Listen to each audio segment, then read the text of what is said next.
అందరికీ నమస్కారం. ఈరోజు మన కేఎంఆర్ ఛానల్లో లీడర్ విత్ లీడర్ ప్రోగ్రాంలో ఒక నాయకునితో ఉన్నాం.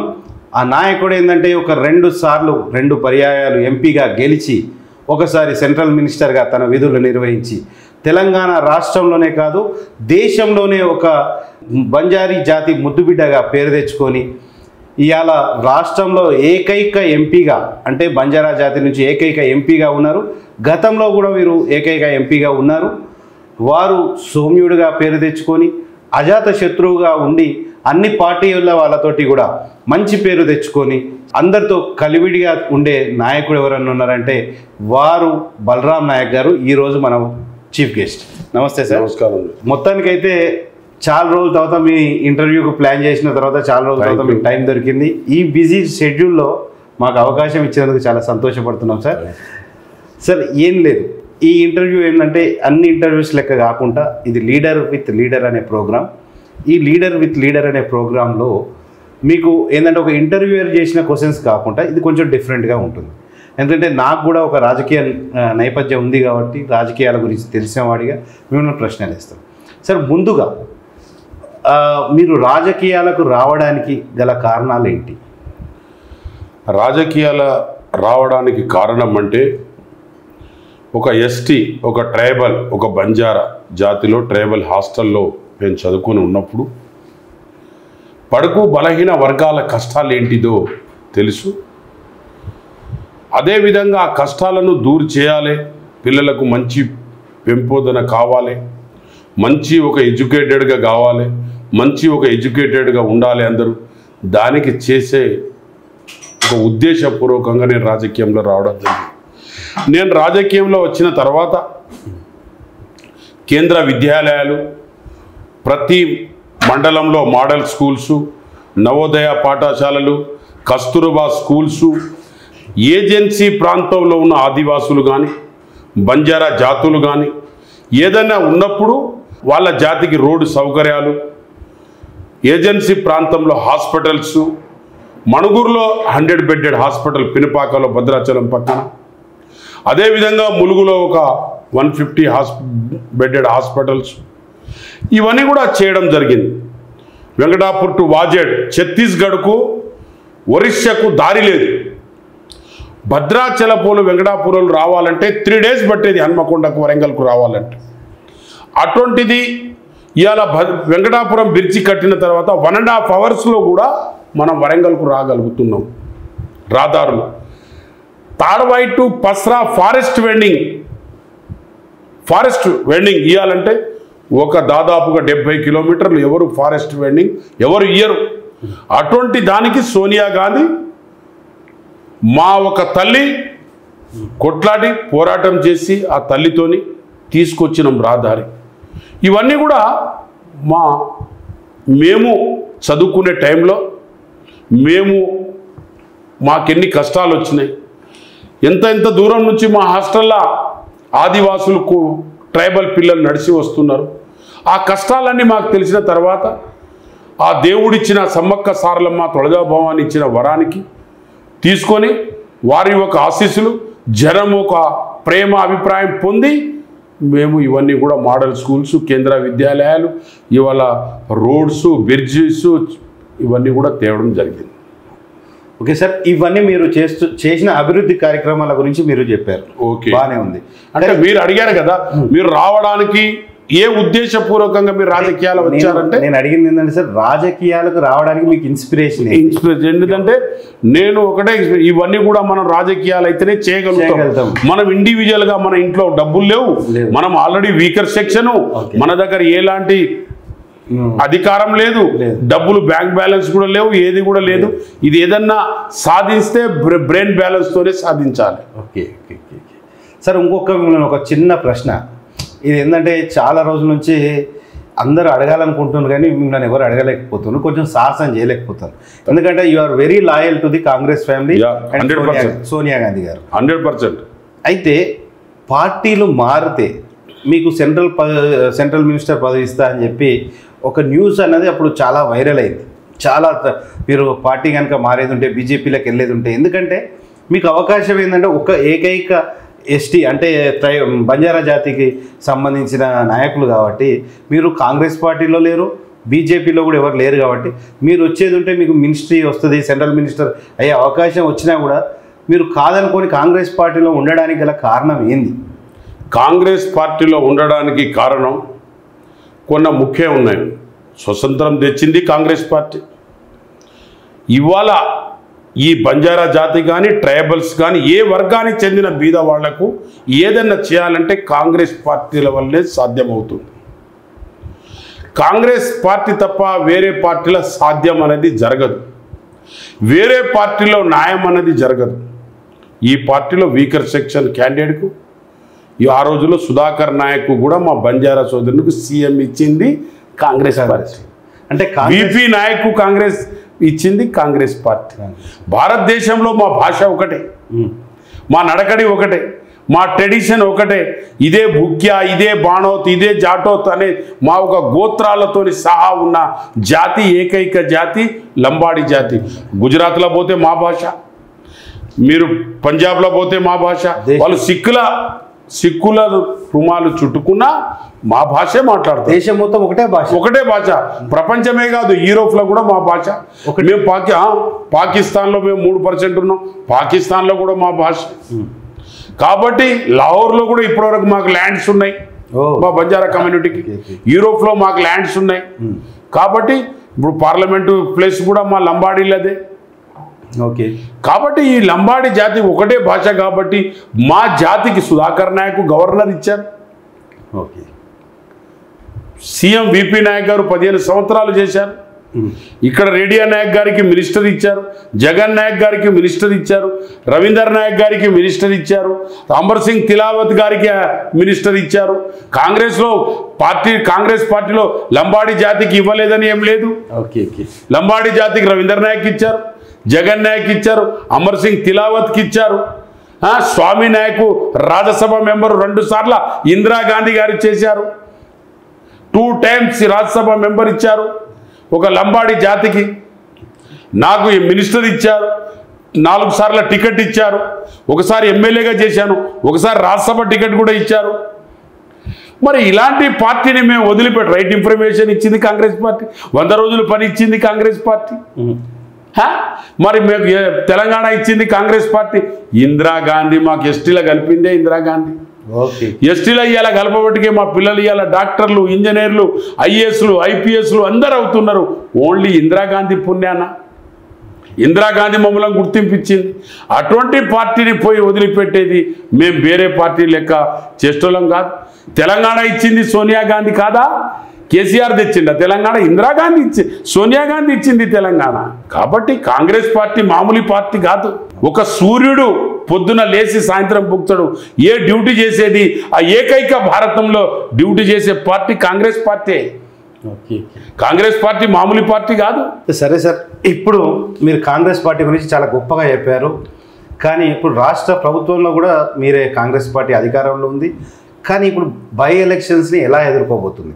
జూబ్లీ హిల్స్ బై ఎలక్షన్స్లో సర్వేలన్నీ చెప్తున్నాయి, సర్వేలన్నీ బీఆర్ఎస్ పార్టీ గెలుస్తుందని చెప్పి సర్వే రిపోర్ట్లు అన్నీ వస్తున్నాయి. ప్లస్ అతలాకుతంల వాతావరణంలో కాంగ్రెస్ పార్టీలో మంత్రులకు మధ్యలో విభేదాలు తారస్థాయికి చేరినాయి. సాక్షాత్తు ముఖ్యమంత్రి గారిని విమర్శించేలా మంత్రుల బిడ్డలు, కొడుకులు ఇలా తయారయ్యారు. అయితే ఇవన్నీ పరిణామాల్లో దృష్టిలో పెట్టుకొని అసలు కాంగ్రెస్ పార్టీ గెలుస్తుంది అంటారా మన జూబ్లీ హిల్స్లో? అసలు జూబ్లీ హిల్స్లో మన కాంగ్రెస్ పార్టీ గెలవడానికి అసలు ఏం చేసిందని గెలుస్తుంది? ఈ 2 ఏళ్ల పరిపాలనలో మీరు ఏం చేసిందని గెలవబోతున్నారు? గౌరవనీయులైన రేవంత్ రెడ్డి గారు కాంగ్రెస్ ముఖ్యమంత్రి తెలంగాణలో అయిన తర్వాత 6 గ్యారంటీ అని అంటారే, 6 గ్యారంటీ ఎప్పుడూ చేసేసారండి, ఇంప్లిమెంట్ చేశారు 100%. ఒకటి కాకపోతే ఒకటి చేశారు కావచ్చు. ఆవిడ అనుభవంగా పబ్లిక్ ఏం కావాలి, ఇవాళ ఒక ఆడపడుచుకు ఏం కావాలి, కూలీ నాలి వ్యవసాయదారులకు ఏం కావాలి, అగ్రికల్చర్ వాళ్ళకి ఏం కావాలి, పిల్లలకు ఏం కావాలి, కావలసిన ఇప్పుడు చదువుకునే పిల్లలకు ఏం కావాలి. నంబర్ 1 రైతులు పవర్ ఫ్రీ రుణమాఫీ ఇచ్చినాం, రైతు బంధు ఇచ్చినాం, దానితో పాటు రైతు బోనస్ ఇస్తున్నాం పండించిన వాళ్ళకు. అదేవిధంగా మహిళలకు ఇవాళ వడ్డీ లేని రుణం ఇస్తున్నాం వేలాది కోట్ల రూపాయలు. నంబర్ 2 బస్ ఫ్రీ, మళ్ళీ అదేవిధంగా గ్యాసు, అదేవిధంగా ఆడపడుచులకు కరెంట్ ఫ్రీ. ఇవాళ ఆడపడుచులకు, మా అక్కలకు, చెల్లెలకు ఒక్కొక్కరికి ఇంట్లకు 6 కిలోల బియ్యం కూడా ఫ్రీ ఇస్తున్నాం. సన్న బియ్యం. ఇవాళ మెస్ ఛార్జీ, ఇవాళ ఎవరన్నా కేటీఆర్ ఎవరన్నా కానివ్వండి, ఇవాళ మెస్ ఛార్జీ, కాస్మెటిక్ ఛార్జీ. ఇవాళ సన్న బియ్యం తింటున్నారు హాస్టల్లో ఉన్న పిల్లలు. కాస్మెటిక్ ఛార్జీ, బెడ్షీట్స్, డ్రెస్సులు, యూనిఫామ్స్, కాల్గేటు, టూత్ పేస్ట్, దానితోని పాటు హీట్ వాటర్ తోని స్నానం చేస్తున్నారు. ఇవాళ పిల్లలు శుభ్రంగా కాలేజీకి, స్కూల్కి వెళ్తున్నారు. ఎంత హ్యాపీగా ఉన్నారు. గుడ్లు ఇస్తున్నాం, మటన్ ఇస్తున్నాం, ఎవ్రీథింగ్ కూడా పిల్లలకు ఇస్తున్నాం. కావలసిన ఫుడ్ ఇస్తున్నాం, ఎడ్యుకేషన్ ఇస్తున్నాం. అదేవిధంగా ఇవాళ రేవంత్ రెడ్డి గారు చేస్తున్న కార్యక్రమాలు ముందు తెలుస్తుంది. గ్రేట్ ఇండియా స్కూల్ ప్రతి నియోజకవర్గానికి ఇస్తున్నాం. ఎల్కేజీ నుంచి ఇంటర్మీడియట్ వరకు ఈనాడు ఎవరు గుర్తించలేదు. కాస్మెటిక్ మెస్ ఛార్జీలు ఇస్తూ ఇవాళ యంగ్ ఇండియా స్కూల్స్ ఇస్తున్నారు. రేవంత్ రెడ్డి గారి ఒక ముఖ్యమంత్రి అయిన తర్వాత ఎవరికైనా ఈ ఆలోచన రాలే. అలాంటి ఆలోచనను తెచ్చిన ఒక మహానుభావుడని అనుకోక తప్పదు. అంబేద్కర్ పుట్టినప్పటి నుంచి పెద్దవాడు కాలే, వారికి ఒక హోదా వచ్చిన తర్వాత ఆయన చేసిన కార్యక్రమాలను బట్టి ఆయనకు పేరు వచ్చింది. అదేవిధంగా రేవంత్ రెడ్డి గారు కూడా చేస్తున్న కార్యక్రమాలు చాలా గొప్ప కార్యక్రమాలు ఉన్నాయి. ఆయన కార్యక్రమాలను గుర్తించండి, మనిషిని గుర్తించండి చేసే కార్యక్రమాలు. అంతేగాని ఏదో విధంగా ఇది అది మాట్లాడు, 6 ఇంచులు 7 ఇంచులు మాట్లాడని అట్లా చెప్పడం చాలా తప్పు, అది పొరపాటు. మా మన్మోహన్ సింగ్ గారు కూడా అంతే ఉండే. ఇవాళ hospitals, right information act, Aadhaar card ఎక్కడున్నా దొరకబట్టుకుంటూ 24 అవర్స్లా ఆధార్ కార్డ్. ఇవాళ ఎయిర్పోర్ట్లో పోయి ఒక దొంగ పోతే వాడిని ఆధార్ కార్డు చూపెట్టాలి, అక్కడ ఇమ్మీడియట్గా అక్కడ పట్టుకునే అట్లాంటి సౌకర్యం తెచ్చిన, ఈ దేశానికి రక్షణ కొరకు తెచ్చిన డాక్టర్ మన్మోహన్ సింగ్ వారు ఏ కార్యక్రమాలు చేశారో రేవంత్ రెడ్డి కూడా అంతే కార్యక్రమాలు చేస్తున్నారు. ఇవాళ ఎస్టీ ఎస్సీ బడుగు బలహీన పిల్లలకు చదువు విషయంగా, ఫుడ్ విషయంగా ఎవరో చెప్తారు జూబ్లీ హిల్స్లా గ్యారెంటీ గెలిచి తీరుతాం, గెలుస్తాం కూడా. సార్ ఒక్క విషయం సార్, జూబ్లీ హిల్స్లో ఒక బీఆర్ఎస్ ఎమ్మెల్యే గారు చనిపోయారు, మాగంటి గోపీనాథ్ గారు చనిపోయారు. తదనంతరం వారి భార్యను నిల్చోబెట్టుడు అవుతుంది. ఒక సెంటిమెంట్గా భర్త చనిపోయిన చోట వారి భార్యను నిల్చోబెడితే మరి వారికి సపోర్ట్ చేయాలి, వాళ్ళకి సపోర్ట్ చేసి వాళ్ళని గెలిపియాలన్న ఆలోచన ఎందుకు ఉండట్లేదు? అలాంటి టైంలో మనం సపోర్ట్ చేయాలి కదా, వెనకటి నుంచి అది ఒక సాంప్రదాయంగా వస్తుంది కదా. మీరు వారి మీద కూడా బలమైన క్యాండిడేట్ని నవీన్ యాదవ్ని నిల్చోబెట్టి గెలిపియాలని చెప్పి కాంగ్రెస్ పార్టీ ప్రయత్నం చేస్తుంది. ఎందుకోసం ప్రయత్నం చేస్తుంది? ఇంతగా వాళ్ళ బీఆర్ఎస్కు తగ్గట్టు మీరు కూడా బాగా ఫైట్ చేస్తుంది. అక్కడ బీజేపీ అంటే బీజేపీ పరిస్థితి పెద్ద బాగా లేదనుకోండి, కానీ Congress fight between Congress and BRS. ఎందుకు మరి మీరు వదిలేయచ్చు కదా?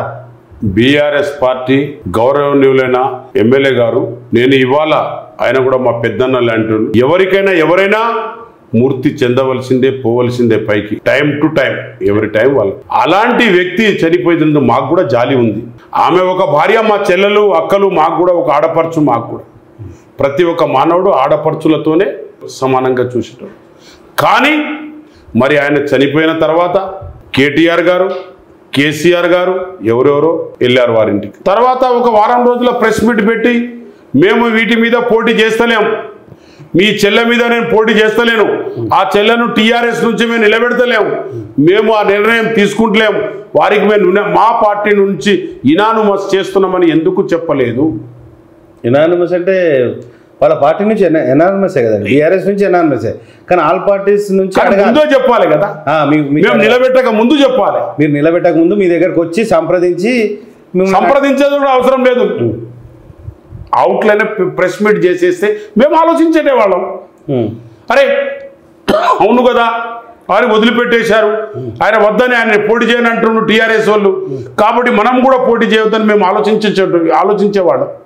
కానీ ఆయన ఉన్న క్యాండిడేట్ ఏ క్యాండిడేట్? టీఆర్ఎస్ క్యాండిడేటా కాదా? TRS candidate. మరి టీఆర్ఎస్ క్యాండిడేట్ పాపం ఆయన ఏదో మృతి చెందినప్పుడు అతనికి మేము మృతి చెందారు కాబట్టి మేము ఇండిపెండెంట్గా వాళ్ళ వైఫ్కి ఇస్తున్నాం, మా పార్టీ నుంచి టీఆర్ఎస్ నుంచి వాళ్ళు ఒకళ్ళ టీఆర్ఎస్ వాళ్ళు ప్రకటిస్తే మేము కూడా ఆలోచన చేసేవాళ్ళమే కదా మా కాంగ్రెస్ పార్టీ నుంచి చేసేవాళ్ళేనా? 100% చేసేవాళ్ళు. ఒక ఆలోచన అనేది మాకు వచ్చేది ఉండే. మరి ఆలోచన రాకుండా మేము టీఆర్ఎస్ పార్టీ పెడతాం అన్నప్పుడు మా వాళ్ళు డిక్లేర్ చేయాల్సిన రూలింగ్ పార్టీ డిక్లేర్ చేయవలసిన అవసరం వచ్చింది. అసలు ఇట్లాంటి పద్ధతులు ఇట్లాంటి సాంప్రదాయాన్ని తుంగలో తొక్కిందే కేసీఆర్ గారు. అవును, 100% ఆయన తుంగలో. వెంకటరెడ్డి గారు, కోమటిరెడ్డి వెంకటరెడ్డి గారు ఉన్నారు, రామరెడ్డి వెంకటరెడ్డి గారు ఉన్నారు. ఆ రోజులు ఎవరు పెట్టారు అనేది నా నియోజకవర్గమే అనేది. మా పెద్ద దిక్కు ఆయన కూడా, నాకు కూడా ఎంతో సాయం చేసి నన్ను గెలిపించిన వ్యక్తి ఆయన వెంకటరెడ్డి గారు. ఆయన గొప్ప వ్యక్తి, కాంగ్రెస్ పార్టీ కమిటెడ్గా ఉండి ఒక రైతు కుటుంబం నుంచి వచ్చి ఆయన పోస్ట్ గ్రాడ్యుయేషన్ చదివి సమితి ప్రెసిడెంట్ చేసి ఆయన పార్టీలకు లాయల్గా ఉండి ప్రజలకు చిన్న బీదోళ్ళు బడుకు బలైన వర్గాలు అందులో లిమిటెడ్గా మా లంబాడోళ్ళకి ఎక్కువ శాతం పరిచయం.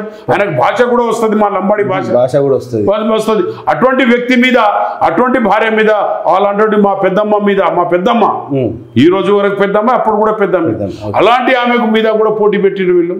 అదే విధంగా ఎన్నో పోటీలు పెట్టారు వాళ్ళు. కృష్ణారెడ్డి గారి మీద, కృష్ణారెడ్డి గారు నారాయణ ఖేట్ వాళ్ళ అబ్బాయి కూడా ఇప్పుడు ఎమ్మెల్యే డాక్టర్. ఎంతకుముందు మరి ఆయన మీద కూడా పోటీ పెట్టారు, అప్పుడు కూడా పోటీ పెట్టి ఓడగొట్టారు. మరి పోటీ పెట్టి ఓడగొట్టిన వ్యక్తి వాళ్ళు ఇటువంటి వ్యవహారాలే చేస్తారని మేము డిక్లేర్ చేయడం వచ్చింది. లేదు, మేము డిక్లేరే చేయం కదా. వాళ్ళ సంస్కృతి అట్లా వస్తుంది. అంటే వాళ్ళ టిట్ ఫర్ టాట్ అనేది మీరు చెప్పాలనుకున్నారు అంతే. వాళ్ళు పెట్టుకుంటూనే వచ్చిండ్రు కదా. ఇదే కేసీఆర్ పెట్టుకుంటూ వచ్చిండు కాబట్టి వాళ్ళ అంతకుముందు నుంచి వాళ్ళ పార్టీ సంస్కృతి ఇలాగనే వస్తుంది.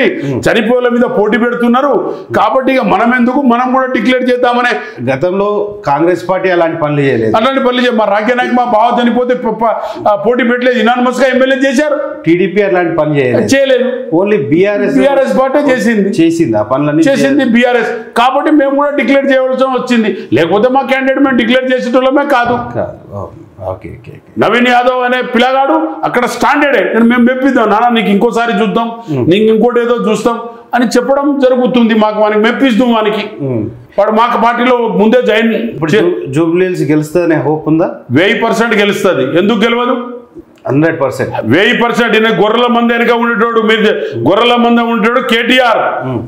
పులి మందల ఉండేటోడు, పులి మందల ఉండి పోరాటం చేస్తారు రేవంత్ రెడ్డి గారు. అంటే పులి మందకు నాయకత్వం వహిస్తారు. పులి మందలకే నాయకత్వం వహిస్తూ మెప్పించి ఒప్పించి గెలిపించే వ్యక్తి, వాళ్ళకు ఆదర్శంగా నిలబడే వ్యక్తి, ఏకైక వ్యక్తి తెలంగాణలో రేవంత్ రెడ్డి గారే.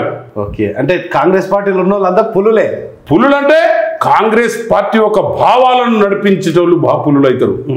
కాంగ్రెస్ పార్టీ గాంధీ భావాలను నడిపించిన వాళ్ళు పులులు అవుతారు. ఏ భావాలను ఉంటే పులులు అయితే ఎట్లా? అంటే ఇప్పుడు బీఆర్ఎస్ ఏదో వాళ్ళ నాన్న వచ్చిండు, వాళ్ళ నాన్న ఏలు పట్టుకొని చేయి పట్టుకొని వచ్చినోరేమో కేటీఆర్ గారు, స్వయం కృషితోని వచ్చిందేమో రేవంత్ రెడ్డి గారు. ఆయన స్వయం కృషి కష్టపడి వచ్చి ఇవాళ ముఖ్యమంత్రి అయింది. కానీ ముఖ్యమంత్రి అయ్యేదాకా ఒక ఎత్తండి రేవంత్ రెడ్డి గారు.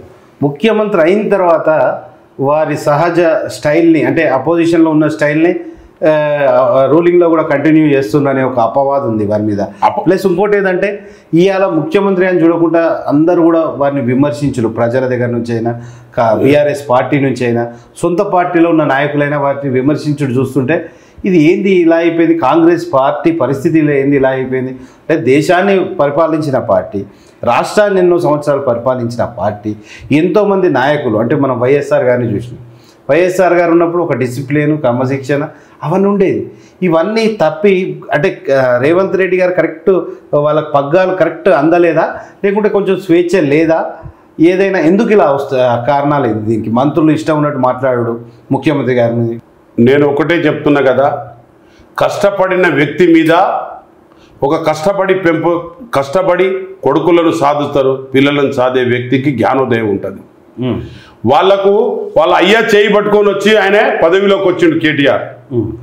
రేవంత్ రెడ్డి సొంత కృషితో వచ్చిండు. కష్ట సుఖాలు ఏంటిదో తెలుసు. గౌరవనీయులు రేవంత్ రెడ్డి గారికి కష్ట సుఖాలు ఏంటో తెలుసు. కేటీఆర్కి ఏం తెలుసు అండి? వాళ్ళ నాయన గెలిస్తే వాళ్ళు చేయి పట్టుకొని వెనక వచ్చి జెండా పట్టుకుంటే టీఆర్ఎస్ జెండా పట్టుకుంటే కాదు. తెలంగాణ తెచ్చినాం మేము. తెలంగాణ పోరాటం పార్లమెంట్లో పడుకున్నాం. హౌస్ లోపల గ్యాలరీ లోపల పడుకొని తెలంగాణ సాధించినాం. తెలంగాణ ఇచ్చే రోజు కేసీఆర్ ఉంటే నేను ఇవాళ కూడా నా ఎంపీకి రాజీనామా పెడతా. ఇప్పుడు తెలంగాణ కేసీఆర్ పోరాటం ఎట్లా చేసినాం, మేము పోరాటం అట్లా చేసినాం. మీరు అంతకంటే ఎక్కువ పోరాటం చేసినాం. పార్లమెంట్ లోపల చేసినాం, బయట చేసినాం. ఎవరికి రిక్వెస్ట్ చేసి ఎవరి చేతులు పెట్టుకొని తెలంగాణ తెచ్చింది మాకు తెలుసు. మీరు తెలంగాణ కేసీఆర్కి ఏం తెలుసు? మాకే మోసం చేసినాడు, మీ మీద పోటీలు పెట్టా అని చెప్పినాడు. మనం గెలిచినా మనం తెలంగాణ వచ్చేస్తే మీ మీద అసలు ఎంపీల మీద పోటీ పెట్టను అన్నాడు. ఇదే కేసీఆర్ గారు మా మీద పోటీ పెట్టిండు. అంటే మిమ్మల్ని మోసం చేసిండు. మరి మీరు మోసం చేసింది కేటీఆర్కి ఏం తెలుసు? మీరు ఎప్పుడు ప్రెస్లో ఎందుకు చెప్పలేదు? నేను ఎప్పుడు ప్రెస్లో చెప్తున్నానమ్మా. మేము ప్రెస్లో ఎవ్రీబడి ఎప్పుడు ప్రెస్ మీట్ పెట్టినా, ఎప్పుడు మాట్లాడినా, ఎవరు ప్రెస్తోని మాతో కూర్చొని డిస్కషన్లో వచ్చినప్పుడు నేను డెఫినెట్గా 100% చెప్తున్నా. ఓకే, అంటే అసలు మీ మీద పోటీ పెట్టడం తెలంగాణ ఎంపీల మీద మేము తెలంగాణ సాధించిన తర్వాత అన్న కేసీఆరే మా మీద పోటీలు వచ్చాడు. తెలంగాణ వచ్చిన తర్వాత కేసీఆర్ మాటలు మీరు నమ్మిండ్రు. కేసీఆర్ మనవాడు కదా, తెలంగాణ గురించి పోరాడుతున్నాం, ప్రజల గురించి పోరాటం ఉద్యమకారులకు ఏమైనా ఇచ్చిండా? ఉద్యమకారులు భార్యలకు టికెట్లు ఇచ్చిండా? ఉద్యమకారులు బిడ్డలకు ఏమైనా ఉద్యోగాలు ఇచ్చిండా? లేకపోతే 200 గదాలు జాగిస్తానని జాగ కూడా ఇంతవరకు ఇయ్యలే. అప్పుల పాలు చేసి వాళ్ళకి టికెట్ ఇచ్చుకున్నాడు. ఎవరెవరికి? నేను ఒకటే అడుగుతున్నా మీకు. సంతోష్కు రాజ్యసభ ఇచ్చిండు, వాళ్ళ బిడ్డకు ఎంపీ టికెట్ ఇచ్చిండు, కొడుకుకు మంత్రి ఇచ్చిండు, అల్లుడు హరీష్ రావుకు మంత్రి ఇచ్చిండు, ఆయన ముఖ్యమంత్రి చేసుకున్నారు. ఏందండి మా వీకర్ సెక్షన్ లమ్మడోళ్ళ కష్టాలన్నీ తీసుకోపోయి. అంటే మీ కాంగ్రెస్ ఇట్లా చేయలేదా? సోనియా గాంధీ గారికి ఇట్లా చేయలేదా? సోనియా గాంధీ గారు అలాంటి పనులు ఏం చేయలేదే. సోనియా గాంధీ ఇందిరాగాంధీ చనిపోయిన తర్వాత రాజీవ్ గాంధీ ప్రైమ్ మినిస్టర్ అయిండు. దేశానికి వాళ్ళ ప్రాణాలు అర్పించారు. ఇందిరాగాంధీ ప్లస్ రాజీవ్ గాంధీ గారు. వాళ్ళ కుటుంబం గురించి వీళ్ళకి పోలిస్తే అంత సీన్ లేదులే. వీళ్ళకి పోల్చినా అది నాకు సిగ్గు. అంటే ఇప్పుడు అదే కుటుంబంలో పదవులు అనుభవిస్తున్నారు కదా. సోనియా గాంధీ తెలంగాణ ఇవ్వకపోతే కేసీఆర్ ఎక్కడ ఉండేటండి? కేసీఆర్ ఎక్కడ, కేటీఆర్ ఎక్కడ, లేకపోతే హరీష్ రావు వాళ్ళు ఎక్కడ ఉండేది? కాంగ్రెస్ పార్టీలో పొత్తు కలిపి వస్తున్నారు. మా వాళ్ళు జాలిపడి పొత్తు కలుపుకొని రాజశేఖర రెడ్డి గారు ఏదో ఇచ్చారు వాళ్ళకి ఆ రోజుల్లో. సార్ ఒక విషయం, జూబ్లీ హిల్స్లో మీరు గెలవకపోతే, ఇప్పుడు సీఎం గారు అంటున్నారు, రేవంత్ రెడ్డి గారు అంటున్నారు, జూబ్లీ హిల్స్లో గెలిస్తే ఒకలా ఉంటుంది, గెలవకుంటే ఒకలా ఉంటుంది. అంటే జూబ్లీ హిల్స్ ఎలక్షన్స్ ఏమైనా రాష్ట్ర రాజకీయాలను ఏమైనా కింద మీద చేసే అవకాశాలు ఉన్నాయా? ఎలాంటి అవకాశాలు ఉండదండి. రాత్రి వర్షం వస్తే ఇంకో వర్షం ఎప్పటికి వస్తూనే ఉంటుంది. మీరు ఏమన్నా దేశ రాజకీయాలనే మార్చుతారు అన్నట్టు ఒక ఇంటర్వ్యూలో మీరు మాట్లాడడం చూసినాం. ఎవరు మీరు? అంటే జూబ్లీ హిల్స్ ఎలక్షన్స్ తోటి నవీన్ యాదవ్ని గెలిపిస్తే మనము దేశ రాజకీయాలే కాదు, నవీన్ యాదవ్లు గెలిస్తే దేశానికి రక్షణ కలుగుతుంది. ఎట్లా అంటే ఇవాళ మైనార్టీ వర్గం మాది, బడుగు బలహీన వర్గానికి ఇవాళ గెలిపించినామని చెప్పేసి బీహార్లో కానీ ఇంకో చోట కానీ ఇవాళ వీకర్ సెక్షన్ నుంచి గెలిచిన వ్యక్తులం మేము. వీకర్ సెక్షన్ మాతోని ఉన్నదని చెప్పి దేశానికి మొత్తం చాటి చెప్తాం. మేము వీకర్ సెక్షన్ నుంచి బీసీ బడుగు బలహీన వర్గాలకే గెలిపిస్తున్నాం తప్ప మేమేదో ఎక్కడి నుంచో రాజులో వచ్చిన గెలిపిస్తలేం కదా. కామన్గా కాంగ్రెస్ పార్టీని ఒడగొట్టాలంటే వెనకటి నుంచి ఒక సామెత ఉంది, కాంగ్రెస్ పార్టీని కాంగ్రెస్ వాళ్ళే ఒడగొట్టుకుంటారు, వేరే వాళ్ళకి అంత శక్తి లేదు అంటారు. ఇప్పుడు కూడా జూబ్లీ హిల్స్ ఎలక్షన్స్ కాంగ్రెస్ అందరూ కాంగ్రెస్ పార్టీని కాంగ్రెస్లో ఉన్న వాళ్ళతో కూడా చేత కాదు. తరతరాల్లో వచ్చిన కాంగ్రెస్ పార్టీ ఒక గర్క లాంటిది. కాంగ్రెస్ పార్టీని ఎవరు ఓడగొట్టలేరు.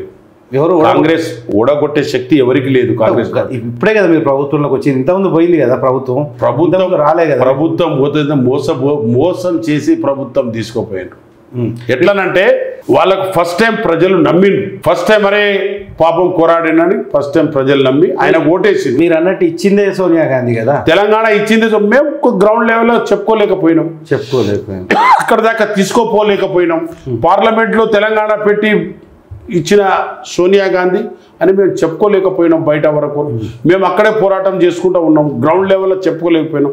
గ్రౌండ్ లెవెల్ అయిపోయిన తర్వాత గెలిచిన తర్వాత ఇవన్నీ స్కీములు చెప్పి రైతులకు రుణమాఫీ పూర్తి స్థాయిలో 2 లక్షల రూపాయలు చేస్తున్నట్టు చేసిందా? ఎల్కేజీ టు పీజీ ఇస్తున్నాడు, ఇచ్చిండా?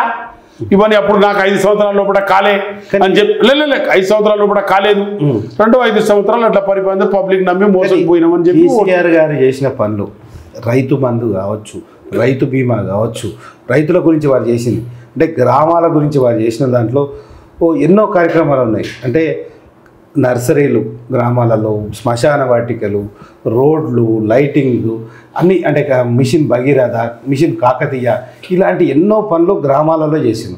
ఇదే హైదరాబాద్ నగరంలో హైటెక్ సిటీని ఎంతో అభివృద్ధి చేసాను, ఎన్నో ఫ్లైఓవర్స్ చేసాను. అంటే ఈ కనెక్టివిటీని రూరల్లో డెవలప్మెంట్ జరిగింది, ఇటు సిటీలో డెవలప్మెంట్ జరిగింది. కాంగ్రెస్ ప్రభుత్వం సిటీ మీద కాన్సన్ట్రేట్ చేస్తుందా, రూరల్లో కాన్సన్ట్రేట్ చేస్తుందా? అంటే ఫ్రీ కరెంట్ ఇచ్చిండ్రు రైతులకు, ఫ్రీ కరెంట్ కూడా అప్పుల పాలు చేసి, అంటే షాదీ చూడండి, షాదీ ముబారక్ ఇచ్చినా ఏది చేసినా వేలాది లక్షలాది కోట్ల రూపాయలు అప్పుల పాలు చేసింది తెలంగాణ.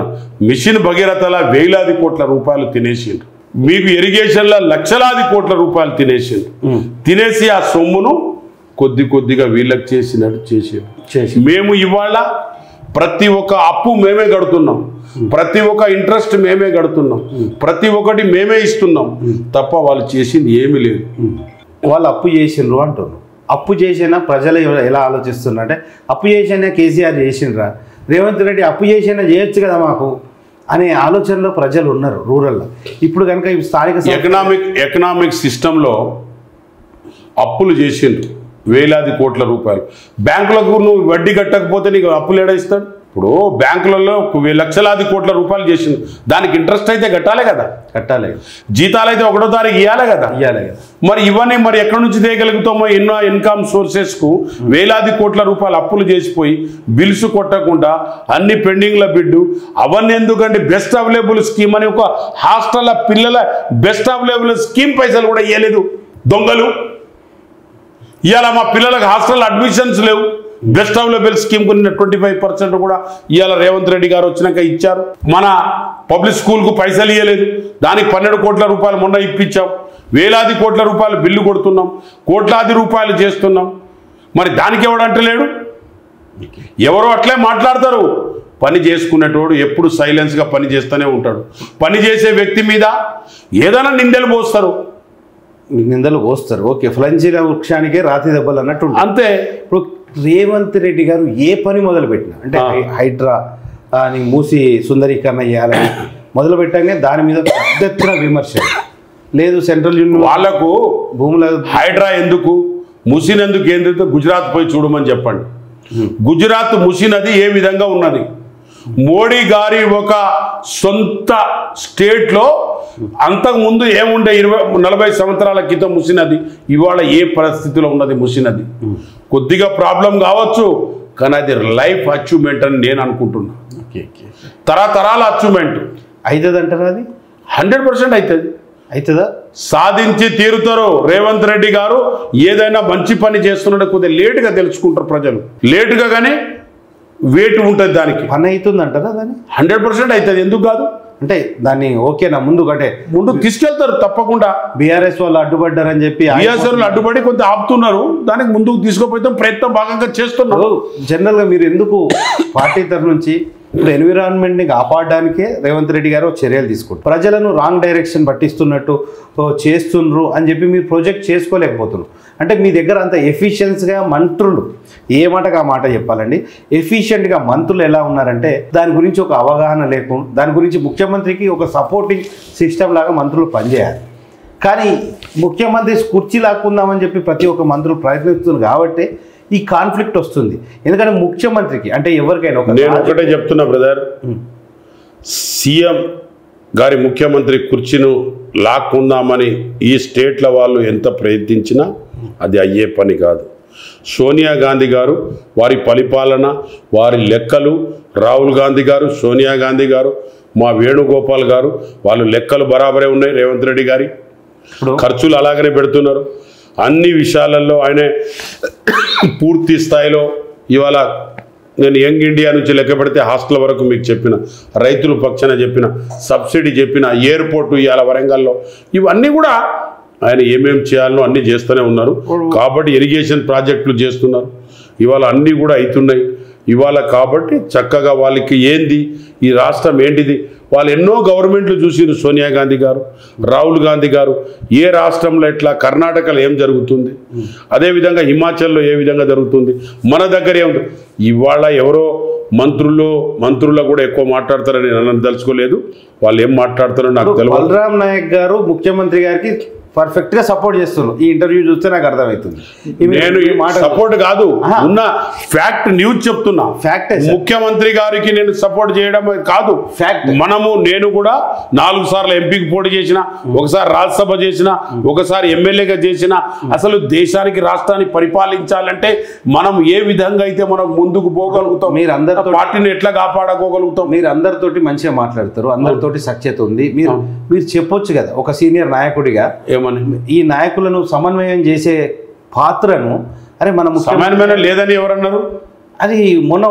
ఉంటుంది కదండి ఒక మంత్రి కూతురు అయ్యుండి కొండ సురేఖ గారి కూతురే మొన్న ఒక విమర్శించింది ముఖ్యమంత్రి గారు అది ఇప్పుడు అట్లాంటి పొజిషన్ ఒక కుటుంబంలో 4 అన్నదమ్ములు ఉంటారు తేడా 10 మంది ఎవరికో ఒకరు తేడా వచ్చినప్పుడు దాన్ని సదురుకునేందుకు చేయాలి కానీ పదే ఆమె ఏదో మాట్లాడింది వీడేదో మాట్లాడిండు తండ్రి ఏదో మాట్లాడిండు కొడుకు ఏదో మాట్లాడిండు అని కాదు ఇప్పుడు దానికి సరిదిద్దుకునేందుకే మనం ఓకే ఇప్పుడు మనం పెద్ద స్కూల్లో 100 మంది కూర్చుంటారు ఒక బోర్డు పెడతాం ముందుగా రాయిస్తేందుకు దాంట్లో తప్పు లెక్కలేకనే దాన్ని తలిపేసి తుడుచుకొని దానికి ఏ విధంగా మనం సరిచేయాలో చేస్తాం మీరు చెప్తుండ్రు ఒక స్కూల్లో ఒక పిల్లగాడు కొంచెం అల్లరి చిల్లరి చేసి దానికి ఒక పనిష్మెంట్ ఉంటుంది దానికి ఒక చర్యలు ఉంటాయి దానికి ఒక క్రమశిక్షణ కమిటీ అన్నది ఒకటి ఉండి దాని మీద యాక్షన్ ఉంటుంది దానికి టైం వచ్చినప్పుడు దాని సందర్భం వచ్చినప్పుడు కాంగ్రెస్ పార్టీలా సందర్భం వచ్చినప్పుడు టైం వచ్చినప్పుడు దాన్ని సరిదిద్దేందుకు వాళ్ళ వెనుక కమిటీస్ ఉంటాయి డిసిప్లిన్ కమిటీ ఉంది హైకమాండ్ ఉంది దాన్ని సరిదిద్దే రోజులు వచ్చినప్పుడు డెఫినెట్గా సరిదిద్దే ఈ కాంగ్రెస్ పార్టీలో ఒకటి స్వేచ్ఛ ఉంది అంటారు ఈ స్వేచ్ఛ అన్నది చాలా మంచిదండి ఎందుకంటే ప్రతి ఒక్కరికి గొంతు ఉంది వాళ్ళు మాట్లాడాలి ఒక ఎమ్మెల్యేగా ఒక ఎంపీగా గెలిచిన వ్యక్తులు సామాన్యమైన పర్సన్స్ కాదు అదేవిధంగా మంత్రులు కూడా మాట్లాడవచ్చు ఎందుకంటే వాళ్ళకి ఆ స్వేచ్ఛ ఉన్నది దాన్ని నేను తప్పుపట్టట్లేదు ఎందుకంటే హిట్లరిజం మోనార్కిజం అని కాదు రాజకీయాల్లో కావాల్సింది వాళ్ళు గొంతెత్తి మాట్లాడడం కావాలి దీన్ని పాజిటివ్గానే తీసుకోవాలి ఇప్పుడు మన ఎమ్మెల్యే ఎన్ఎం శ్రీనివాసరెడ్డి గారు కూడా మొన్న అన్నారు అరే మేము ఎక్కడికైనా తిరుగుతుంటే ఫండ్స్ లేవు గ్రామాలలోకి వెళ్ళి పోయి చేయాలంటే ప్రజలు అడుగుతుంటే మా దగ్గర ఫండ్స్ లేవు ఉత్తనే పెళ్లిళ్లకు శుభకార్యాలకు తిరగాల్సి వస్తుందని వారు బాధపడ్డారు అయితే కొంతమంది ఎమ్మెల్యేలకు మాత్రం విపరీతంగా ఫండ్స్ పోతున్నాయండి అంటే పార్టీ మారి వచ్చి జంప్ అయిన ఎమ్మెల్యేలకు కొంతమందికి విపరీతంగా ఫండ్స్ పెడుతున్నారు అది పేపర్ మీద చూపెడుతున్నారా ఎట్లా చూపెడుతున్నారో అర్థమవుతలేదు ఒక ఎమ్మెల్యేకి ఈ పరిస్థితి ఏంది ఇంకో ఎమ్మెల్యేకి ఆ పరిస్థితి ఏంది రాష్ట్రంలో అంటే పార్టీని నమ్ముకొని మొదటి నుంచి ఉన్న కాంగ్రెస్ పార్టీ కార్యకర్తగా ఉన్న ఎమ్మెల్యేకు అంటే కాంగ్రెస్ పార్టీ విధేయుడిగా అంటే మీలాగా ఒక ఎమ్మెల్యే ఉండొచ్చు విధేయుడిగా ఉన్న ఎమ్మెల్యేలకు ఇప్పుడు ఉదాహరణకు ఫండ్స్ ఇవ్వకుండా మీరు చెప్పిన దానికి నేను కొంతవరకు నాకు తెలిసిన అవగాహనతో చెప్తున్నాను తమరికి మొన్న దూర్నకలు ఫ్లడ్ వచ్చింది ఫ్లడ్ వచ్చినప్పుడు పూర్తిగా రోడ్లు కానీ బ్రిడ్జెస్ కనెక్టివిటీ అన్ని తెగిపోయినాయి ములుగులో తెగిపోయినాయి ఇక్కడికి వరంగల్లో తెగిపోయినాయి కనెక్టివిటీ తెగిన కాడ కొంత ఫండ్స్ ఇవ్వాల్సి వస్తుంది అక్కడ తెలుగుదేశం నుంచి వచ్చిన ఎమ్మెల్యే కానివ్వండి లేకపోతే టీఆర్ఎస్ నుంచి వచ్చిన ఎమ్మెల్యే కానివ్వండి కాంగ్రెస్ ఎమ్మెల్యే కానివ్వండి ఏ పార్టీ ఎమ్మెల్యే కానీ అది పబ్లిక్ను డ్యామేజ్ అయిన కాడ ఎక్కువ ఇచ్చే కాడ ఎక్కువ ఇవ్వాల్సి వస్తుంది తక్కువ ఇచ్చే కాడ తక్కువ ఇవ్వాల్సి వస్తుంది అక్కడ డ్యామేజ్ ఇప్పుడు నా దగ్గర ఈజీఎస్ వచ్చింది ఉదాహరణకు నేనేం చెప్తున్నా అంటే మున్సిపాలిటీలో మొత్తం పెట్టండి విలేజ్లో మొత్తం పెట్టండి ఎక్కడే డ్యామేజ్ ఉంటే అక్కడ ప్రియారిటీ ఇవ్వమని చెప్తాం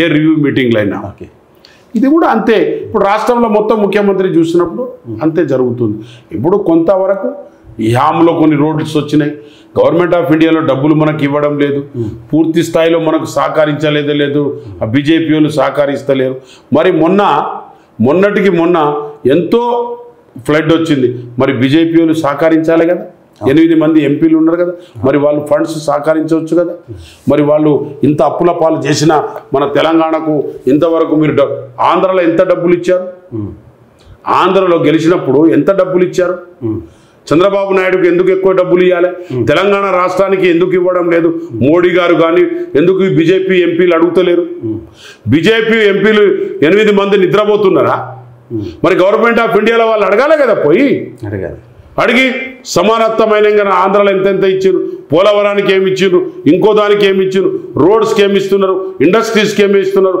ఇవన్నీ కూడా ఇస్తున్నారు. మరి వేలాది కోట్ల రూపాయలు అక్కడ ఇచ్చినప్పుడు మనకెందుకు ఇవ్వకూడదు? ఇవ్వట్లేదు కదా. అంటే బీజేపీ ఎంపీలు అడగాలి కదా. అంటే మేము బీజేపీ 8 మంది ఎంపీలు ఉన్నాం. బీజేపీ పొజిషన్ ఎట్లున్నదంటే యూరియా షార్టేజ్ అన్నారు, 8 యూరియా షార్టేజ్ అన్నారు. యూరియా ఎందుకు షార్టేజ్ అయింది? రామగుండంలో ఏమో దెబ్బతిన్నది. నేను ఫర్టిలైజర్ అండ్ కెమికల్లో నేను one of the member. Okay, పార్లమెంట్లో నేను వన్ ఆఫ్ ది కమిటీలో మెంబర్ను. రేపు కూడా ఉంది కమిటీ మీటింగ్. ఈ టైంకి అదే నడుస్తూ ఉంటుంది రేపు. కానీ అది జబట్టి యూరియా షార్టేజ్ జబట్టి గవర్నమెంట్కి చాలా చెడ్డ పేరు ఎందుకు వచ్చింది? బీజేపీ వాళ్ళు కావాలని ఆపిరు, కావాలని మాకు చెడ్డ పేరు రావాలని. మీకు తెలియని ఇంకొక ట్రిక్ ఒకటి చెప్తా. అచ్చా, ఇంకోటి చెప్పేది నేను ఒకటి సార్, ఇది మీకు మీ ప్రభుత్వానికి కూడా ఉపయోగపడుతుంది. ఎందుకంటే అధికారులను మారుస్తాం. అవును, ఇప్పుడు మనమే మన దగ్గర పనిచేసేవారు ఉన్నారు, వారు పాత గవర్నమెంట్కి సంబంధించిన అధికారులు ఉన్నారు, ఉంటే ఉన్నత స్థాయి అధికారులు ఉన్నారు. మీరు అగ్రికల్చర్ డిపార్ట్మెంట్కి వాళ్ళు గవర్నమెంట్కి చెప్తేనే ఒక మంత్రికైనా ముఖ్యమంత్రికైనా తెలుస్తుంది మనకి ఇంత యూరియా అవసరం ఉంటుంది ఇంత. నా పరంగా, మా ఛానల్ పరంగా ప్లస్ నా సర్వే ప్రకారంగా ఎందుకు ఈ తప్పిదం జరిగింది? ఎందుకంటే దీనివల్ల రైతులు హరిగోసపడ్డారండి గ్రామాలలో. దానికి గల కారణం ఆఫీసర్స్ అని కూడా నేను అనుకుంటున్నా. ఎందుకంటే రాష్ట్ర ప్రభుత్వంలో ఉన్న కొందరు ఆఫీసర్లు, ఐఏఎస్ ఆఫీసర్లు, అదే శాఖకున్న ఐఏఎస్ ఆఫీసర్లు కొందరు గత ప్రభుత్వానికి కోవట్లుగా పనిచేసి కాంగ్రెస్ పార్టీని బదనాం చేయాలనే ప్రయత్నం కూడా చేయొచ్చు కదా. అలాంటి ప్రయత్నం కూడా జరుగుతుంది కదా. కాంగ్రెస్ పార్టీని బదనాం చేయాలనే అంతకుముందు వాళ్ళు కోరామడల్ చైనా నుంచి మనం తీసుకునేటోళ్ళం, వీళ్ళు అరబ్ కంట్రీ నుంచి తీసుకున్నారు టీఆర్ఎస్ వాళ్ళు, బీజేపీ పార్టీ వాళ్ళు. అదొక తప్పు. రామగుండంలో ఆఫీస్ ఏమో, హెడ్ ఆఫీస్ ఏమో నోయిడాలో ఉంటుంది, ఫ్యాక్టరీ ఏమో ఇక్కడ ఉంటుంది. ఇప్పుడు అలా మీరు కొద్దిగా గమనించారు ఇక్కడ టెక్నికల్. దీని గురించి నేను చాలా స్టడీ చేసింది సార్. మీరు అన్న రామగుండం ఫ్యాక్టరీ కొన్ని రోజులు పనిచేయలేదు, టెక్నికల్ కారణం. ఇప్పుడు కూడా ఆఫీసర్లు ఏమో రామగుండంలో నోయిడాలో ఆఫీస్ పెట్టుకున్నారు, ఇక్కడేమో కోరమండల్ వాళ్ళ ఫర్టిలైజర్ ఆఫీస్ ఇక్కడ ఉంది. కాబట్టి ఆఫీస్ ఎక్కడ ఉంటే కంపెనీ అక్కడ ఉండాలి. 100% కావాల్సిన ప్రొడక్షన్ ఓన్లీ 30-40% అయింది. అట్లాంటి ప్రాబ్లం వచ్చింది అన్నది టెక్నికల్ ప్రాబ్లం కూడా రావడానికి దాంట్లో ఏమైనా కుట్రలు కుతంత్రాలు ఉన్నాయి? 100% ఉన్నది. ప్లస్ ఇంకోటి, ఇక్కడ అధికారులు పార్టీని రేవంత్ రెడ్డిని కేవలం బదనాం చేసేందుకే యూరియా ఇవ్వలేదు గవర్నమెంట్ ఆఫ్ ఇండియా. ఇదొకటి గవర్నమెంట్ ఆఫ్ 8 ఇదొకటి కాదు, అంత ఈజీగా వదిలే పని కాదు ఇది. ఇవాళ నీకు 8 మంది ఎంపీలు ఉన్నారు, గెలిచిండ్రు ఇక్కడ బీజేపీ ఎంపీలు. ఇవాళ బీజేపీ ఎంపీలు పోయి ధర్నా చేసిండ్రా ఎక్కడైనా? మేము ధర్నా చేసినాం యూరియా గురించి, మేము పోరాటం చేసినాం, మేము పోయి నడ్డాకు పోయి అడిగినాం. అగ్రికల్చర్ మినిస్టర్ ఎవరున్నారో వాళ్ళకి కూడా వాళ్ళ పార్టీ తరఫున బీజేపీ ఎంపీలు బాగా మాట్లాడుతున్నారండి. ఇదంతా రాష్ట్ర ప్రభుత్వం తప్పే, మాదేం తప్పు లేదు అన్నట్టు మాట్లాడి. ఎట్లా తప్పు? ఎంపీ రఘునాథ్ గారు చాలా మాట్లాడారు. ఇగో ఎట్లా తప్పు, ఏ విధంగా తప్పు అని నిరూపించండి. గవర్నమెంట్ ఆఫ్ ఇండియా నుంచి రావాల్సిందా యూరియా? అది కాదు, గవర్నమెంట్ ఆఫ్ ఇండియా నుంచి రావాల్సింది యూరియా. అది వాళ్ళ బాధ్యత. గవర్నమెంట్ ఆఫ్ ఇండియా ఈ రాష్ట్రానికి దేశానికి ఎంత యూరియా కొద్దిగా కూలుగా ఎన్ని మెట్రిక్ టన్నులు అయితే మనకు సరిపోతుంది? మన రాష్ట్రానికి ఏం కావాలి? ఏ రాష్ట్రాల అగ్రికల్చర్ ఎంత పండుతుంది, ఎన్ని ఎకరాలు ఉన్నది, ఏ ఎకరానికి అక్కడ ప్యాడీ ఎంత కావాలి, వరి ఎంత పండుతుంది, ఈ రాష్ట్రానికి మధ్యప్రదేశ్కు ఎంత కావాలి, పక్క రాష్ట్రానికి ఎంత కావాలి, ఇంకో రాష్ట్రానికి ఎంత కావాలి, సిజివర్ డేటా అక్కడ డేటా ఉంటుంది. ఆ డేటా ప్రకారంగా మాకు పంపించారా? దానికి ఎక్స్ట్రా కావాలనుకున్నప్పుడు వాళ్ళు తలుచుకుంటే నిమిషానికి తేగలుగుతారు. ఓకే, నిమిషానికి తేగలుగుతారు. ఈ దేశం నుంచి వేరే దేశానికి విద్యం జరుగుతుంది అనుకోండి, ఒకవేళ మనకు కావలసిన సౌకర్యాలు తీసుకొని మనం పోరాటానికి పోతామా లేదా? పోతాం కదా. 15 రోజులు తెప్పిస్తారా లేదా? అట్లాంటిది మాది సంవత్సరాలైన నెలలైన యూరియా తెప్పకుండా ఉన్నారంటే కాంగ్రెస్ పార్టీని కేవలం రేవంత్ రెడ్డిని బదనాం చేసేందుకే తప్ప ఇంకో మార్గమే లేదు. ఇప్పుడు దీనివల్ల రాష్ట్రంలో కాంగ్రెస్ పార్టీకి, రేవంత్ రెడ్డి గారి ప్రభుత్వానికి బాగా డ్యామేజ్. ఎవరు చేశారు డ్యామేజ్? కానీ మీరు నెక్స్ట్ టైం వచ్చే తప్పకుండా యూరియా వచ్చే ప్యాడీలో వచ్చే వ్యవసాయం టైంలో మనం తప్పకుండా నెక్స్ట్ మనం చేసేటప్పుడు 100% ముందు అంచనా ఉంటుంది రేవంత్ రెడ్డి గారికి. అది ఏ విధంగా చేయాలి, ఏ విధంగా చేయవద్దనే ఒక మార్గదర్శక ఆలోచనతోనే పోతాడు. ఆయన ఒక ఆలోచనతోనే చేస్తాను. చేసేటోళ్ళు బదనాం చేస్తాను కావచ్చు, ప్రతి ఒక్కడికి బదనాం చేస్తే ఒక అలవాటు అయిపోయింది రేవంత్ రెడ్డి మీద, ఏం మాట్లాడతలేడని. కానీ ఒక్కటి మాత్రం గుర్తుపెట్టుకోవాల్సింది, కానీ రేవంత్ రెడ్డి గవర్నమెంట్ తెచ్చిండు, రేవంత్ రెడ్డి ప్రజలకి ఇలా చూస్తున్నాడు. Cosmetic charge, mess charge, bus ఛార్జీలు, బియ్యము, ఇవన్నీ కూడా ఇవి దొరకన్నాడు మీకు తెలుస్తుంది దాని వాల్యూ ఏంటిదో. ఓకే, మీరు ఒకటే సార్ వచ్చేసరి ప్రాబ్లం రాకుండా ఉండడానికి మీరు ప్రభుత్వం మీరు యాజ్ అ కమిటీ మెంబర్గా ఉన్నారు కాబట్టి ముందే ఎక్కువ స్టాక్స్ పెట్టుకునేటట్టు ప్రయత్నం చేసి ప్లస్ ఆ ఇండెంట్స్ రేపు నేను మాట్లాడే సబ్జెక్టే అది. అగలే साल में जो हमारा जो प्याड़ी कितना है, हमारा जो कितना हमारा एग्रीकल्चर हम कर रहे हैं उसके हिसाब से आप पहले हमारे को अलोकेट करना, अलगेट करके आप डबल दे दो, कोई प्रॉब्लम, हम लेके जाते हैं हमारा स्टेट से. अच्छा ठीक है, तो हम इंडियंट देते वो इंडियंट को आप भेज दो, आपका पैसा आपको पहुंच जाएगा. और सेंट्रल गवर्नमेंट आंध्रा को दे रहे जी 38 लाख मीट्रिक टन एक ही बार भिजाया उसको, भिजाते, उनकी गवर्नमेंट है ना भाई, क्यों तेलंगाना को नहीं? फिर वो पब्लिक जानना, तेलंगाना का पब्लिक, उधर की तेलंगाना पब्लिक जानना है. 8 आदमी जो एमपी है, जो हमारे साथ भाइयां हैं, वो जो बीजेपी के, क्यों नहीं धरना कर रहे? उनके साथ हम भी धरना करेंगे. उधर किसानी है, इधर किसानी है, तेलंगाना का किसान को बहुत प्रॉब्लम हो रहा है. बहुत प्रॉब्लम नहीं, प्रॉब्लम हुए तो बात नहीं, मुंह पे आए सो खाना लेके जा रहे. అయితే చాలా మంది ఎంపీలు సార్ ఇంకో విషయం ఏంటంటే మిమ్మల్ని తప్పులేదు సార్, మిమ్మల్ని ఒకటి మెచ్చుకోవాల్సిన విషయం ఏంటంటే యు ఆర్ అడాప్టబుల్ అని ఎందుకంటున్నా అంటే చాలా మంది ఎంపీలు పార్లమెంట్లో కూర్చొని హిందీ రాకుండా సరిగా మాట్లాడలేకపోతూ ఉన్నారు. మీరు ఆ విషయంలో హిందీ పర్ఫెక్ట్ గా మాట్లాడి ఒక ఎంపీగా हमारे को प्रॉब्लम ही नहीं है, हिंदी का हम जो भी है हम मुद्दा उठाते, जो पब्लिक के वास्ते जनता के पास से उठाते, और जनता का और जो किसानों का हमारे भाइयों और बहनों है वो किसानों के बारे में समझो, युवा के बारे में समझो, हमारे बहन के बारे में समझो, एवरीबॉडी कोई भी रहने दो, हम मुद्दा पार्लियामेंट में रखने के लिए हमेशा रात दिन हम तैयार है. रेवंत रेड्डी जी ने जो आज स्टेट में कर रहे हैं बहुत कुछ अच्छा ही कर रहे हैं. इनको क्या मालूम, केटीआर को कुछ भी नहीं मालूम, वो उनके जो केसीआर साहब के उंगली पकड़ के पीछे से आईएसओ वाले उन्होंने इन्हों मेहनत करके आईएसओ वाले हर एक जेडपीटीसी एमपीटीसी से मेहनत करके यहां तक पहुंचा, मुख्यमंत्री तक बोले तो रेवंत रेड्डी ने है. जो रेवंत रेड्डी जो भी काम कर रहा है वो काम उन लोग उल्टा बता रहे हैं उसको. मगर भगवान एक दिन दो लिंगा, केटीआर साहब आप सुनिए, अगर हमेशा यही बकते रहेंगे यहाँ पर आप तो आप बकते बकते चले जाएंगे, मगर खड़े रहने का सौत कभी नहीं आएगा. అదే మాట్లాడుతూ పోతాడు అంటారు, అంతే అంతే తప్ప నిలబడి మాట్లాడేది అంతే మాట్లాడుకుంటూ కథ వెళ్ళిపోతాడు. ఇప్పుడు మరి ఇంతగానం విమర్శిస్తుంటే ఒక్క మంత్రి కూడా గట్టిగా అంటలేడేందండి కేటీఆర్ గారిని? ఆయనే ఎందుకు అంటలేడు? ఆయనే మీ ప్రభుత్వం కూడా ఇంకో ఒర్రెటోళ్ళు ఉరుతూనే ఉంటాడు. ఒర్రి తర్వాత మనిషికిలే యాస్తకు వచ్చి ఇంకోటి కాకుండా పని కాకుండా అయిపోతాడు. ఏది మాట్లాడాలి, ఏది మాట్లాడవద్దు, లిమిటేషన్ ఎప్పుడు మాట్లాడాలి, ఎప్పుడు మాట్లాడవద్దు అనేది ఒక పద్ధతి తెలవాలి, ఒక ప్రిన్సిపల్స్ రావాలి. ఒక ఎడ్యుకేటెడ్ అయిన తర్వాత పద్ధతులు రావాలి. ఇక ఊకే మాట్లాడుతూ ఉంటే అది బక్వాస్ మాటలు మాట్లాడుతాడు తప్ప. మేము రేవంత్ రెడ్డి గారు కాస్మెటిక్ ఛార్జ్ ఇస్తలేడా, మెస్ ఛార్జీలు సన్న బియ్యం ఇస్తాడు లేదా, ఇవాళ సన్న బియ్యం ఇస్తూనే ఉన్నాడు. ఇవాళ ప్రతి ఒక్కరికి కూడా రైతు రుణమాఫీ చేస్తున్నాడు, రైతు బంద్ చేసిండు, రైతులకు బోనస్ ఇచ్చిండు, ఎవ్రీథింగ్ అన్నీ ఇస్తూనే ఉన్నారు. బస్సు ఫ్రీ ఇస్తూనే ఉన్నాం, మేము కరెంట్ ఫ్రీ ఇస్తూనే ఉన్నాం, 2 యూనిట్ కరెంట్ మెగా 2 యూనిట్ కూడా ఇండ్లలో కరెంట్ ఫ్రీ ఇస్తున్నాం. ఏం చేయాలి మేము చెప్పు, గవర్నమెంట్లో ఇంకేమైనా చేసేది ఉన్నదా? ఇంకేమన్నా మహిళలకు లోన్ తీసుకుంటే ఎన్ని కోట్లు అంటే అన్ని కోట్లు ఇస్తున్నాం, మళ్ళీ కట్టేసుకొని బిజినెస్ చేసుకోండి, మీకు వడ్డీ లేని రుణం ఇస్తూనే ఉన్నాం. మరి అన్ని సౌకర్యాలు ఇచ్చినాక కూడా రేవంత్ రెడ్డి ఏం చేస్తలేడని లీడర్లు మొత్తుకునే కాదు, ప్రజలు మొత్తుకోవాలి. హాస్పిటల్లో చూడండి పోయి ఎంత చక్కగా జరుగుతుందో. ఇవాళ మీరు యంగ్ ఇండియా స్కూల్స్ పెట్టాలని, పిల్లలకు ఎడ్యుకేషన్ కావాలని. ఇప్పుడు మీరు సూటి ప్రశ్న సార్, నవీన్ యాదవ్ గారు గెలవడానికి గల కారణం ఏంది? నవీన్ యాదవ్ ఏమన్నాడంటే సుప్రచిత్తుడు పిల్లగాడు, మంచోడు. వాడు 3 సార్లు పోటీ చేసి, ఇంతకుముందు 2 సార్లు, గతంలో 2 సార్లు పోటీ చేసిండు.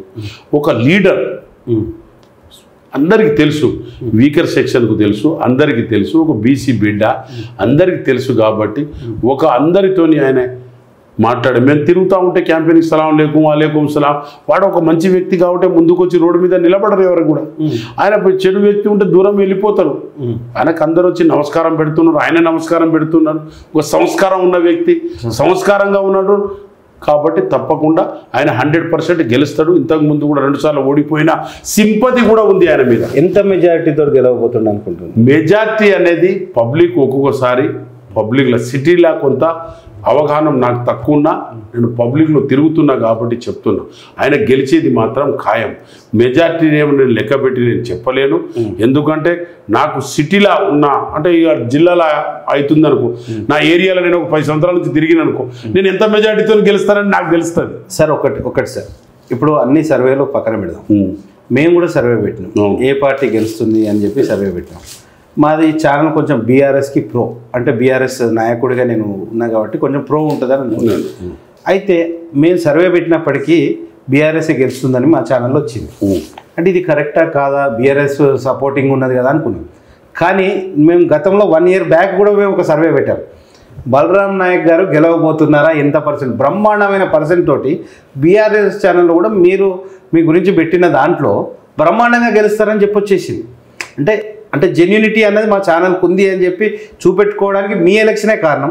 గత 1 year బ్యాక్ కావస్తే చూడొచ్చు, మేము అప్పుడు సర్వే పెట్టినాం. థ్యాంక్ యూ అన్న. ఏది గెలుస్తారు, ఎటు బలరాం నాయక్ గారు గెలుస్తారంటే ఎన్నిసార్లు పెట్టినా మీరే గెలుస్తారని వచ్చేసింది. ప్లస్ మంచి పర్సెంటేజ్ తోటి గెలుస్తారని చెప్పి అన్ని క్లియర్ మెజారిటీ తోటి వచ్చేసింది. థ్యాంక్ యూ అన్న. సో మేము అందుకని ఇప్పుడు డౌట్ పడుతున్నాం, కాంగ్రెస్ పార్టీ వెనుకంచెలు ఏమైనా ఉన్నదా, ఇంకా కూడా వెనుకంచెన ఏమీ లేదు. మీరు కాంగ్రెస్ పార్టీ తప్పకుండా జూబ్లీ హిల్స్ లో గెలవబోతున్నది. మీరు ఏమైనా బాధ్యతలు తీసుకున్నారా సార్? మాకు కొంత బూతులు బాధ్యత ఇచ్చారు. స్టార్ క్యాంపెయిన్ కూడా నాకు వేశారు. గవర్నర్ రేవంత్ రెడ్డి గారితో కూడా, అందరితో, ఎంపీలతో, అందరు ఎమ్మెల్యేలతో తిరుగుతున్నాం. తప్పకుండా మేము గెలుస్తామని ఒక నమ్మకం, ఆశా జ్యోతి మాకుంది. నవీన్ యాదవ్ కూడా విద్యార్థి, 2 సార్లు పోటీ చేసిన విద్యార్థి, 2 సార్లు ఓడిపోయిన సింపతి కూడా ఉంది. అయ్యో పాపం 2 times ఓడిపోయిండు కదా, ఆయనకు కూడా గెలిపిద్దామనే ఒక సింపతి ఉంది. కాబట్టి ఆ సింపతిజను కాంగ్రెస్ చేస్తున్న ఒక డెవలప్మెంట్ కార్యక్రమాలు, రాబోయే కార్యక్రమాలు కూడా బాగానే ఉంటాయి. కాబట్టి తప్పకుండా మేము 100% గెలుస్తాం కాంగ్రెస్ పార్టీ. ఆయన కావాలనే మమ్ములను ఇబ్బంది పెట్టాలనే, ప్రజలను ఇబ్బంది పెట్టాలనే, మన రాష్ట్రానికి ఇబ్బంది పెట్టాలనే కార్యక్రమంతో వేలాది కోట్లాది రూపాయలు తిన్నారండి ఈ రాష్ట్రం పైసలు. ఎన్నికల మీద సర్వే రిపోర్ట్స్ అన్ని ఛానళ్ళలో వస్తున్నాయి, బయట చెప్పేటి అన్నీ కూడా బీఆర్ఎస్కి అనుకూలంగా చెప్తున్నాయి సార్.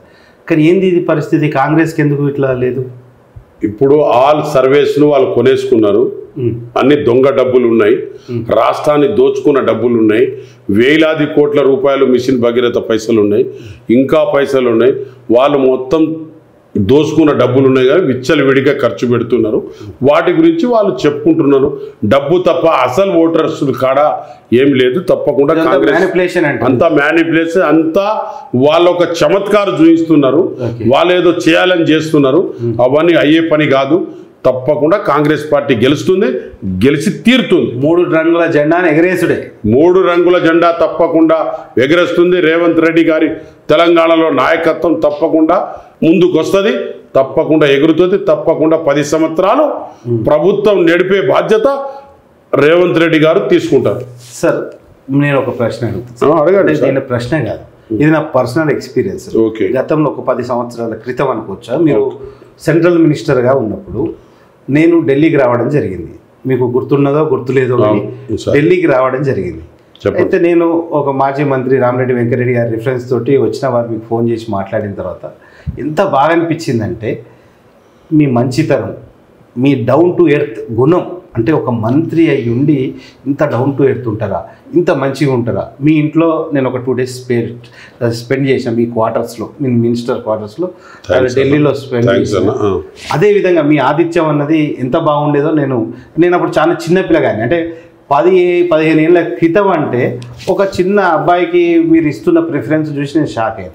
అదేవిధంగా మీరు శాస్త్రి భవన్లో మీ ఛాంబర్ ఉండేది, ఆ ఛాంబర్కు మీరు తీసుకెళ్ళే తర్వాత కూడా 2 రోజులు మిమ్మల్ని కలవడానికి వచ్చినప్పుడైనా మీరు రిసీవ్ చేసుకునే పద్ధతి, అరే మావోడు అన్న ఆప్యాయత, తెలంగాణ నుంచి మన ఆంధ్రప్రదేశ్ నుంచి మావోడు వచ్చిండు అని రిసీవ్ చేసుకొని మీ అందరికీ పరిచయం చేసే హమారా ఆద్మీ ఏ అని చెప్పి ఉస్కో పైలే ప్రిఫరెన్స్ దేనా అని చెప్పి మీరు ఐఏఎస్ ఆఫీసర్లను కూడా కాదని చెప్పి వాళ్ళను ఆగండి అని చెప్పి ఫస్ట్ మా పని చేసి పంపించే విధంగా మీరు చూసుడు చాలా సంతోషంగా అనిపించింది. అంటే ఒక సెంట్రల్ మినిస్టర్గా ఉండి ఇంత డౌన్ టు ఎర్త్ ఉండడానికి మీకు అసలు ఎట్లా సరే, అంటే ఇది ఎట్లా సాధ్యం?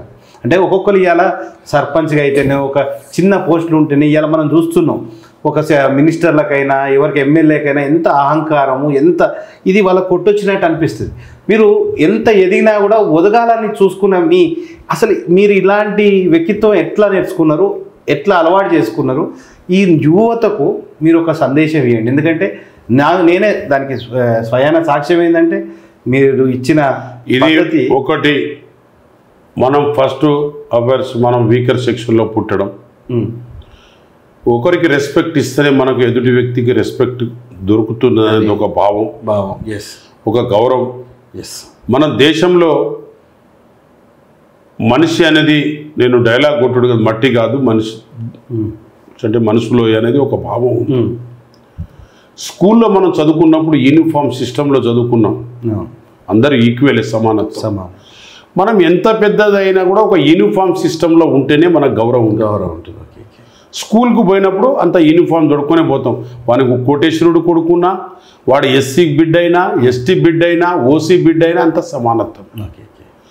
కాబట్టి ఇప్పుడు నాకెవరైనా ఫ్రెండ్స్ ఉన్నారనుకో, నరేందర్ రెడ్డి అని నా ఫ్రెండ్స్, వాడు నా క్లాస్మేట్ అని అంటాం. కానీ ఆ విధంగా అందరికీ గౌరవంగా ఉండే, ఒక కొలిగ్గా ఉండే, పెద్ద వ్యక్తి అయినా చిన్న వ్యక్తి అయినా మనకు ఒక ఫ్రెండ్లీగా ఉంటాం. కాబట్టి ఆ ఫ్రెండ్లీతనం ఉంటే అది ఎప్పటికైనా మనం సక్సెస్ అవుతాం. అసలు ఆ మంచితనం, ఆ ఫ్రెండ్లీ నేచర్ సెంట్రల్ మినిస్టర్ అవ్వడానికి గల కారణం మళ్ళీ పబ్లిక్ నాకు ఆకర్షణ చేసి 3,50,000 ఓట్లతో ఎందుకు గెలిచినామంటే, నేను కేంద్ర విద్యాలయాలు, జిల్లా లేనప్పుడు model schools, Navodaya schools, Sonia Gandhi 170 యాక్ట్లో బ్రిడ్జిలు, భద్రాచలం బ్రిడ్జి, అన్ని రోడ్స్, కనెక్టివిటీస్, ఎవ్రీథింగ్ అన్నీ కూడా నేనే చేశాను.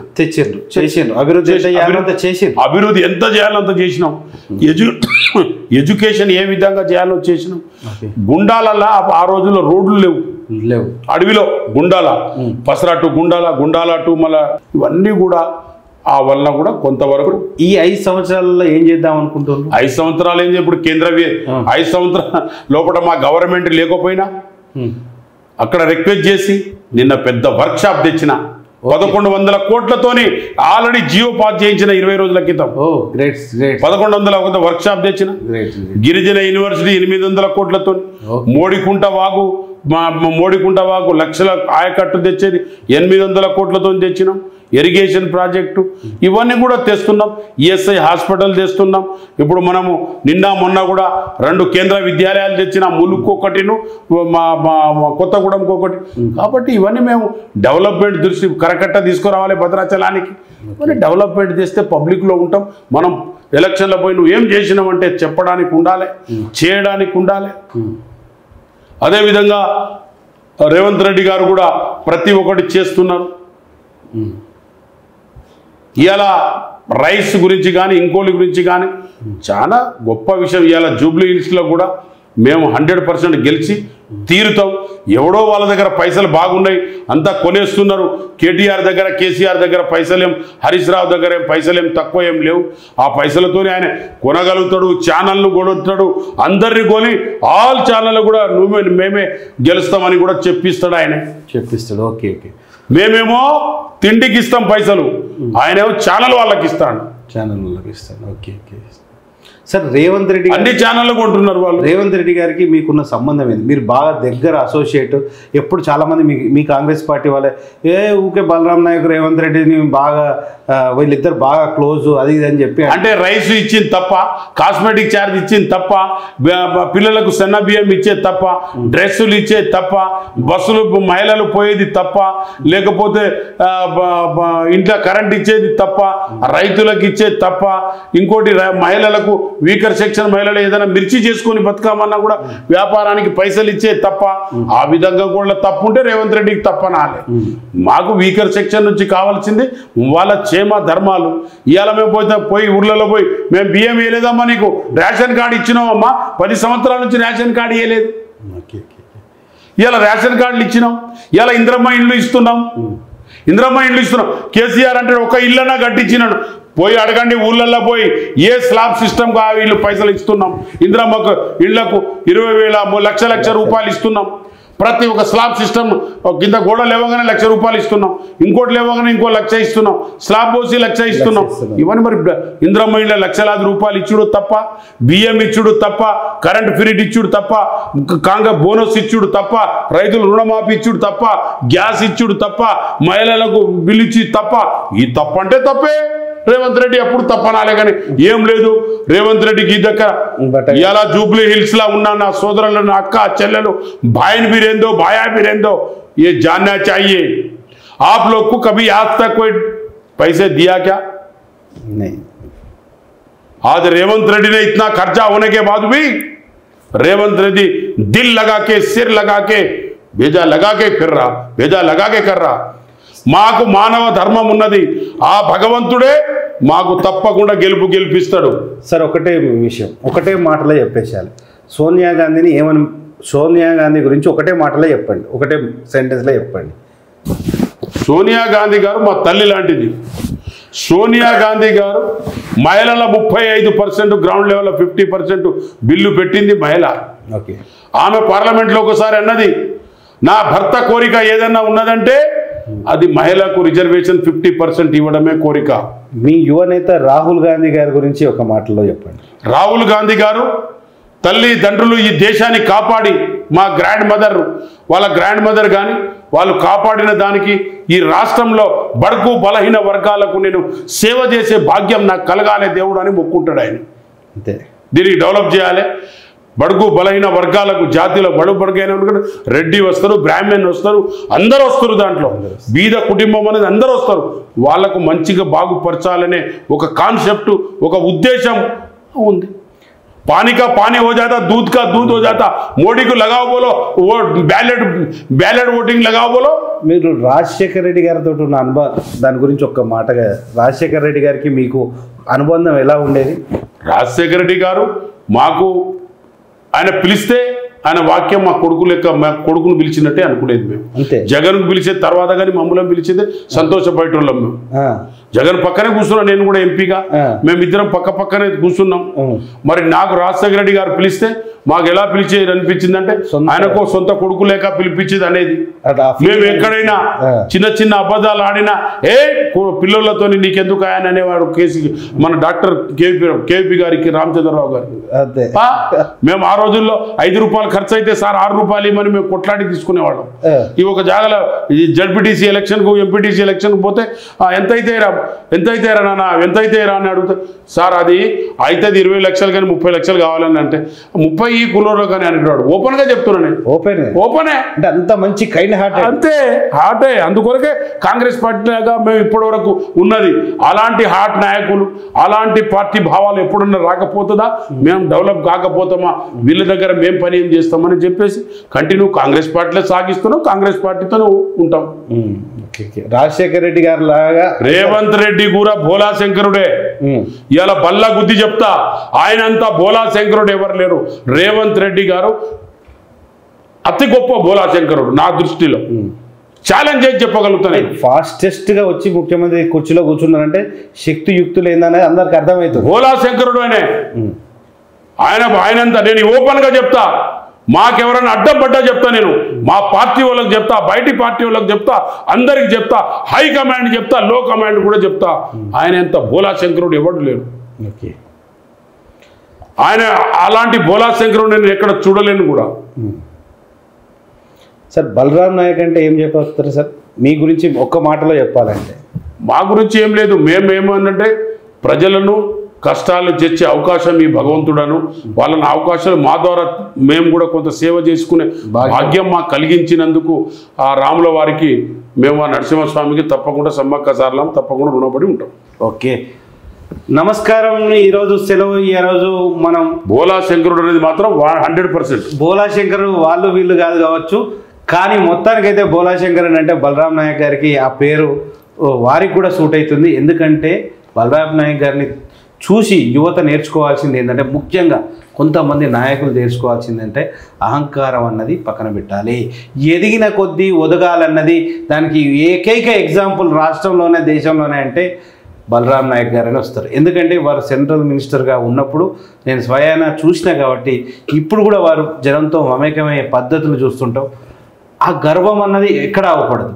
ఆ ప్రేమ ఆప్యాయతలతో వారు పలకరించే విధానం, వారు ప్రజలతో ఉండే విధానాన్ని చూసి ఎంత ఎదిగినా కూడా ఒదిగే నాయకుడు బలరాం నాయక్ గారు అని చెప్పి మనం చూస్తున్నాం.